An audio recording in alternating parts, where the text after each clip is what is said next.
Olá, queridos ouvintes da Rádio Mundial, estamos aqui em mais um programa Caminhos da Consciência. Eu, Newton Schultz, junto com vocês, 25 minutos aqui nas ondas da Rádio Mundial 95.7 FM e 660 AM. Vocês que estão nos prestigiando agora, receba da equipe Caminhos da Consciência um grande, imenso, fraternal abraço.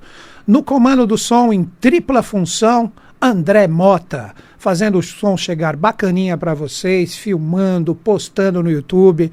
Agora o André aqui, ele toma conta aqui da equipe, só dá ele aqui, fazendo todas as postagens ali no canal, né? Inclusive é ele que faz a postagem, não sou eu não. Então se tiver alguma queixa depois, vocês podem ligar aqui para a Rádio Mundial e falar com ele. Então tá ali, referente aos programas da Rádio Mundial, claro, né? Tô brincando, gente, aqui o clima é sadio, descontraído. Sempre antes do programa a gente brinca um pouquinho, tal, para tentar passar, na medida do possível, essa descontração para vocês. Então, independente de onde você estiver, receba de todos nós agora um grande fraternal abraço. Hoje, gente, eu, Newton Schultz, vou conversar com vocês sobre uma coisa que eu já falei. Eu estou aqui na rádio já entre 10 e 15 anos, nem lembro certinho, né? Mais uns 15 anos quase já deve estar beirando, né? Então a gente sempre traz assuntos diferenciados. Aqui no programa da rádio eu procuro deixar o nível de informação, é a melhor palavra que vem para mim agora, elevado, no sentido da gente procurar, né, bater dentro de nós uma consciência diferenciada para que a gente reflita, para que a gente veja todas essas realidades, tudo que está acontecendo de uma forma um pouco mais consciente, né? Para quem não sabe, eu sou membro da Sociedade Brasileira de Obiose também, né? Até mais, já indo para os 20 anos ali na Sociedade Brasileira de Obiose. Eu fui aluno no primeiro passo que eu dei lá do professor Ademar Ramos, isso nos anos 90, né? E tô lá até hoje. Por quê? A gente percebe que quando existe aquele chamado interior, que a gente quer aprender mais, conhecer mais, para pensar de uma forma diferenciada, a gente começa a correr por vários caminhos, porque existem inúmeros caminhos. Sem falar aqui, no programa a gente sempre busca essa neutralidade, sem falar que esse caminho é bom, que esse caminho é ruim, que esse caminho é isso, é aquilo. Eu, pelo menos, Newton Schultz, sempre procuro manter a neutralidade do julgamento em relação às coisas, né? Então, quando as pessoas saem na busca, o que elas acabam encontrando? O estado vibracional da consciência delas.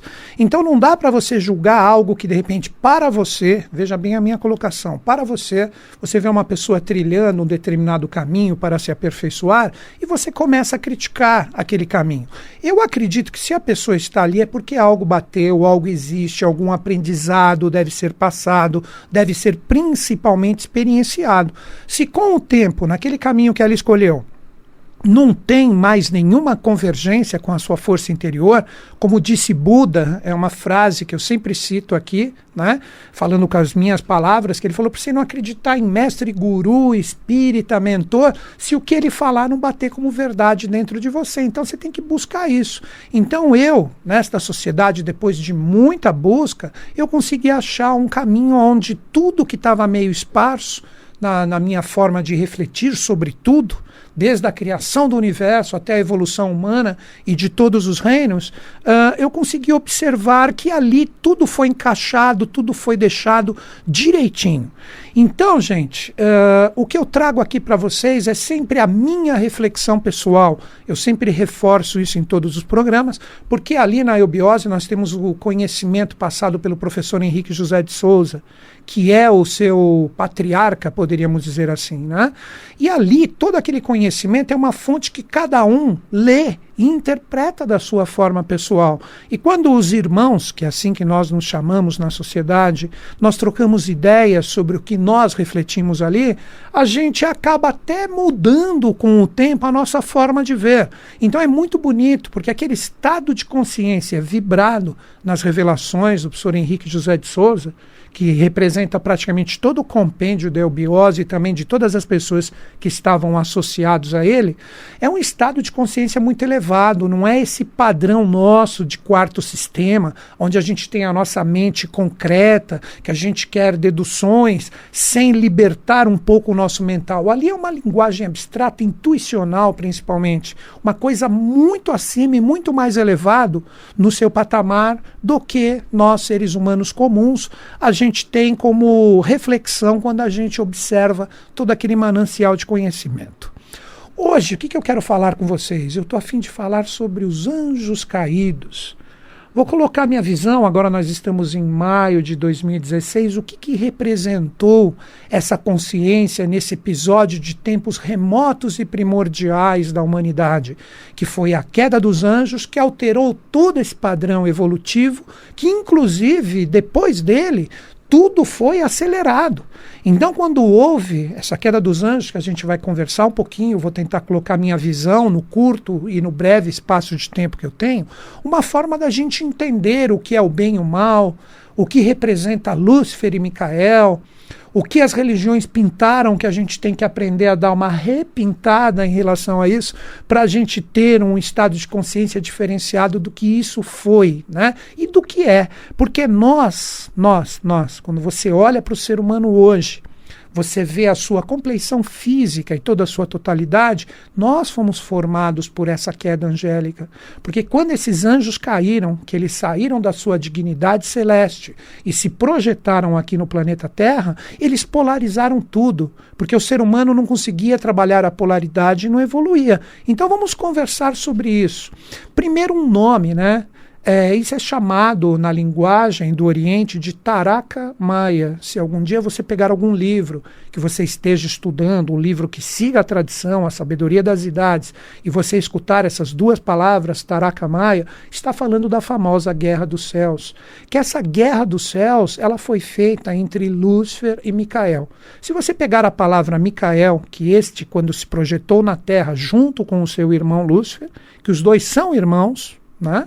Quando ele cai, a palavra Micael, que falando no sentido hebraico correto, Michael, representa o quê? Quem como Deus. Então, quando Micael foi formado, ele representava a própria consciência do grande arquiteto do universo, que tinha como função colocar no jogo evolutivo da Terra o seu irmão mais velho, porque hierarquicamente ele se projetou primeiro, que se chamava Lúcifer, ou portador da luz. Isto é falado, quer ver, um livro que você pode, acredito, talvez dar até download na internet, né, que é o livro de Enoque. Existe um capítulo no livro de Enoque que ele fala sobre os vigilantes. E os vigilantes nada mais são do que essas consciências que nós estamos conversando aqui, que quando caem, criam a mistura ou a grande miscigenação entre seres humanos e anjos, que com o tempo, com esta queda desses dois anjos e suas hierarquias, Micael e Lúcifer, na face da Terra, o que ocorre? Nós começamos a ter o ser humano mais aprimorado, mais sutilizado. O ser humano, nessa época que a gente chama, na sabedoria das idades, de Lemúria, onde nós éramos extremamente gigantes, um dos exemplos do que foi a Lemúria são os Moais da Ilha de Páscoa. Quando você vê aqueles gigantes, diz a tradição que os lemurianos eles esculpiam ou faziam obras de artes de si mesmos. Então aqueles Moais, a época deles transcende o que os historiadores observam e dizem. Então quando a gente vê, né, quando a gente observa, principalmente nesses canais que falam da história humana, o History Channel é um exemplo disso, que falam que existia uma forma de transportar isso através do ser humano empurrando, colocando rolinhos embaixo. Isso é tudo fantasia. Nesta época, onde nós tivemos a queda dos anjos, devagarzinho o ser humano foi adquirindo uma tecnologia fantástica, e não uma tecnologia humana, uma tecnologia que hoje foi perdida. Então essas civilizações antigas, elas tinham essa tecnologia angélica. Nós trabalhávamos com o que nós chamamos, poderíamos dizer hoje, de polímero polímeros líquidos, aonde o ser humano poderia, né, fazer imensas rochas através das forças da natureza com essa tecnologia angélica. Isso que explica as grandes pirâmides, esses grandes totens que eu acabei de citar, os moais. Você pega construções dos maias, dos astecas, dos incas, que tem aqueles encaixes perfeitos com desenhos. E o ser humano, com a sua mente puramente concreta, ele não consegue chegar no verdadeiro sentido dessa tecnologia que o ser humano já possuiu um dia. Que quando houve esta queda angélica no reino humano, o que acontece? Aquele ser humano bruto que era andrógeno, aí já é um ponto para a gente refletir. O ser humano ele era andrógeno, ele era gigantesco, imenso. Quando os anjos caem, após a Guerra dos Céus, aonde realmente Micael ganha a Taraka-Maia, ou a Guerra dos Céus, e derruba Lúcifer, quando este estado vibracional, compreendam bem isso, não pensem em anjos caindo com asas, isso é fantasia, isso é história de religião. Então, quando os anjos caem com uma força vibracional, eles polarizam tudo. Tudo é polarizado, tudo passa a ter dois lados. Daí que o próprio ser humano, que era andrógeno, ou possuía um sexo só, ele se divide em duas polaridades, surge o que nós chamamos de homem e mulher. E o conhecimento, devagarzinho, foi passado de forma que o ser humano conseguiu compreender que era necessário para a sua própria reprodução de espécie o sexo. O homem, ou a polaridade masculina, começa a se atrair pela feminina e vice-versa. Daí que você pega os ensinamentos dos antigos, nem tão antigo assim, você pega Moisés no seu Pentateuco, que um dos livros de Moisés, Gênesis, narra o episódio de Adão, Eva, serpente, a saída do paraíso, simboliza exatamente esta queda. Então o ser humano perde essa pureza com a descida dessas consciências no sentido vibracional, se separa na polaridade, começa a surgir no sentido físico o lado masculino e feminino, e a serpente que dá o conhecimento, que no caso é simbolizado pela maçã, retira eles da pureza, do paraíso, do Éden, ou do Edom, aí vem essa palavra também, Éden, Edom, Eon, que lido ao contrário da Noé, Eon lido ao contrário da Noé. Mas Noé já é o episódio seguinte, depois dessa queda, quando tudo estava definido, aonde nós temos o que? A Atlântida.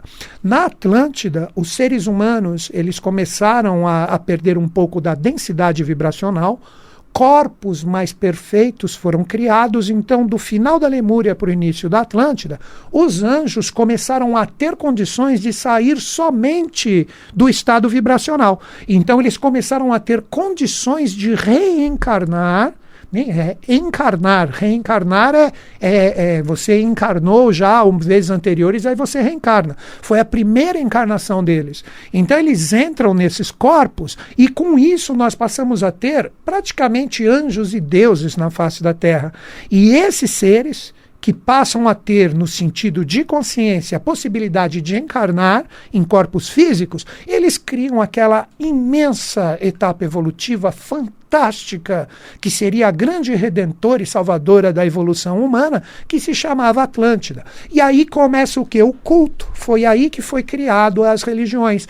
Porque o ser humano que estava nesse processo, ele começa a observar toda a consciência que estava nesses corpos humanos, que foi habitada ou projetada pelos anjos caídos, então começa a adoração.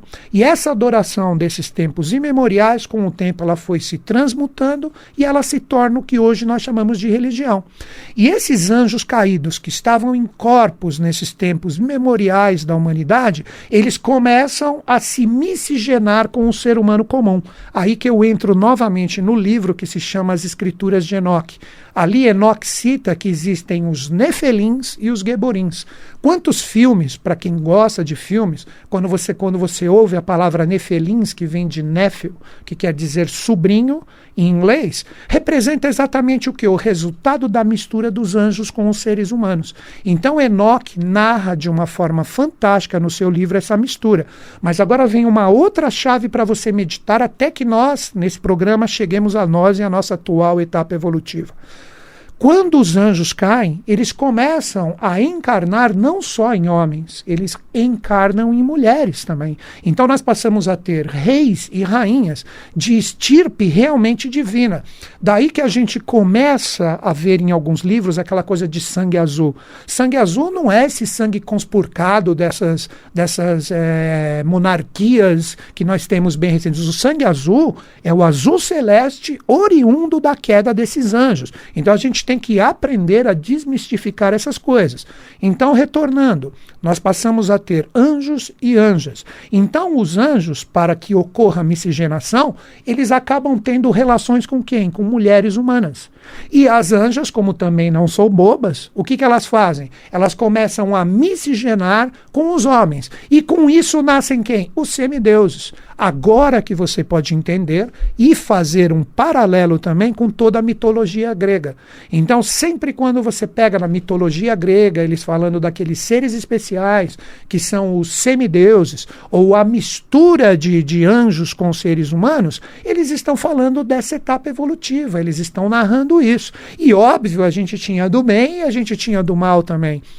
Os seres humanos, os nefelins, que era a mistura dos anjos com as mulheres humanas, eles tinham um poder mental fantástico. Então, o mental deles, que é uma característica mais do homem, era passado hierarquicamente dos seus pais para eles, independente de nascerem homens ou mulheres. Então, eles tinham um poder mental fantástico, que hoje o ser humano, ele tem que conquistar esse tipo de mental com muita superação. Daí as escolas iniciáticas.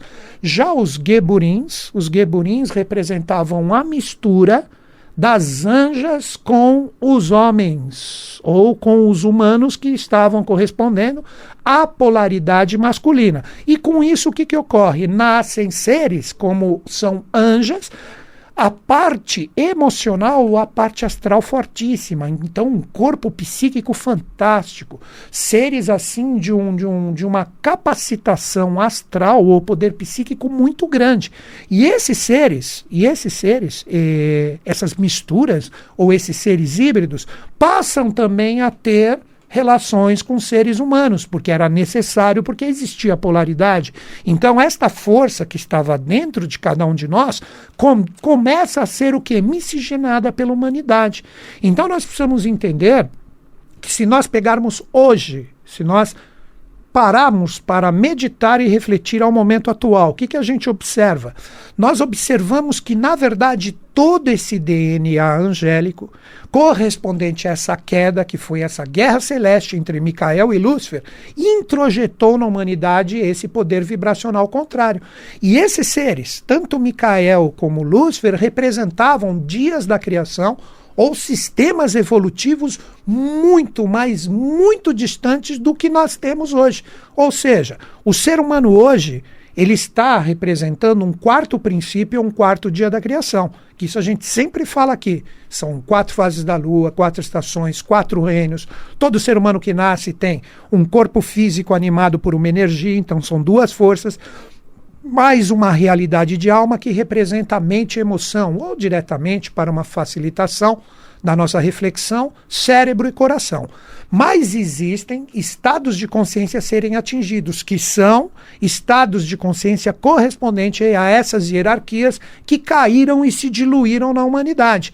Então, quando você fala um exemplo da consciência luciférica, não estou falando ela como mal aqui, antes dela cair, ela representa um quinto princípio, ou a mente abstrata, ou a mente angélica, que está muito, mas muito além ainda do que essa mente humana que necessita de dados para reflexões representa. Daí vem o nome abstrato, ou o poder de criação, ou uma capacitação mental muito superior, mas muito superior do que representa o ser humano atual. Então seria, vamos dizer assim, um termo mais atual, uma mente quântica, uma mente de criação, uma mente de possibilidades. Isso é uma mente angélica. E Micael representa um 6º estado de consciência, onde a intuição será plena no ser humano. Os seres humanos serão profetas de si mesmos quando adquirirem o que representa a consciência de Micael. Então, esses estados de consciência, eles estão diluídos. Então, a humanidade recebendo a polaridade da queda angélica, adquiriu o livre-arbítrio. E o livre-arbítrio da humanidade, ele pode ser produzido e direcionado de que forma? Por dois lados, o bem ou o mal. Aí que Lúcifer, perdendo parte da sua consciência, ele cai no jogo evolutivo e ele se reveste do mal da humanidade. Micael, descendo como verdadeiro tutor de Lúcifer, já se revestiu da luz ou do bem. Então, através desses dois pontos, Micael e Lúcifer, a humanidade adquiriu o livre-arbítrio e, através do bem e mal, ela começou a desenvolver uma consciência totalmente diferenciada, porque ela conquista o livre-arbítrio. Aí você fala, puxa vida, então o jogo polar de bem e mal entre Micael e Lúcifer existe há milhões de anos? Sim, muitos, mas muitos, muitos e muitos anos atrás. Representam épocas onde são narrados nos livros sagrados os primórdios da humanidade. Aí você fala assim, pô, exemplos, né, desse mal. Vamos pegar um exemplo. A Atlântida, como eu acabei de citar para vocês, onde essas consciências e essas hierarquias já estavam encarnadas, nós tínhamos a consciência deste bem e mal, ou Lúcifer e Micael pairando. E no momento onde a humanidade se fragiliza e começa a ter o seu declínio, a sua parte egóica mais trabalhada no sentido da individualidade e não pensar mais na fraternidade ou num governo sinárquico ou coletivo, a consciência de Lúcifer começou a ser mais forte. Então, o que ocorre? Os seres humanos são inspirados mais pela consciência luciférica e ocorre o grande declínio da Atlântida. Todas as forças foram utilizadas de forma errônea. O ser humano, ele produzia, através das forças da natureza, seres híbridos, tudo inspirados por essa consciência que simbolizava o mal, que representa Lúcifer. Então, criavam o que hoje a gente chama de minotauros, ou metade animal em cima e o corpo humano embaixo, o inverso também, os centauros, tudo isso que são citados são coisas que realmente, não no sentido direto, mas existiram. Então o ser humano manipulou e trabalhou isso de uma forma errônea. E esses seres, criados e autogerados, insuflados ou inspirados pela hierarquia contrária, e não entrando na sintonia verdadeira de Micael, esses seres eles se alimentavam de sangue. Daí que nós pegamos lobisomens, vampiros, que as pessoas que criam esses filmes, querendo ou não, elas se conectam a arquétipos, ou na verdade já se conectaram, por isso é uma coisa muito antiga, e daí nós temos todas essas sagas. Aí você pega Senhor dos Anéis, você pega Harry Potter, são exemplos de filmes aonde você pega um pouco, Nárnia também é o exemplo, a Guerra dos Solares e Lunares, que sempre ocorreram. Então a humanidade, ela sempre teve a tendência a se conectar a um lado de luz e a um lado de sombra. E até hoje nós trabalhamos isso. Só que agora eu vou dar uma chave para a reflexão de vocês, agora no de 2016. Daqui a pouco isso completa um século, coisa de algumas dezenas de anos. A hierarquia luciférica, ela não representa mais um mal angélico que inspira a humanidade. O mal é puramente humano. Vou repetir. O mal é puramente humano, não existe mais uma inspiração contrária angélica. Então, todos esses resquícios dessas energias contrárias que está dentro do ser humano ainda são cascões astromentais que existem de épocas remotas que, infelizmente, alguns seres se conectam a essas forças. Então, hoje, a grande redenção dessas hierarquias está no trabalho humano. Então, vamos fazer o nosso melhor na nossa família, no nosso profissional, com o que nós fazemos. Com isso, nós temos a possibilidade desta redenção. Queridos ouvintes, se você entrou em sintonia comigo, com o que eu troquei de ideia aqui com vocês, eu tenho um convite para fazer. Se você quiser participar da Sociedade Brasileira de Obiose e beber da fonte, manda um e-mail para mim, caminhos2005@terra.com.br. Então, com isso, eu encaminho você para o departamento mais próximo. Então, peço que vocês me mandem somente a sua localidade. Aí eu indico o departamento e você vai beber da fonte desse conhecimento para que você tenha as suas reflexões e o seu próprio discernimento pessoal em relação a tudo isto que tem um lado divino fantástico. Finalizando, caminhos2005@terra.com.br. Se você quiser, você pode fazer a iniciação online, não é comigo, mas tem instrutores fantásticos que vão dar o apoio por você através da iniciação online. Finalizando, caminhos2005@terra.com.br, informe a sua localidade e com isso eu posso indicar para você a forma de você entrar na iniciação da eubiose. Queridos ouvintes, que os Budas da Era de Aquário entrem em sintonia conosco, com o Brasil e com o mundo, e eles estão. Até o próximo sábado.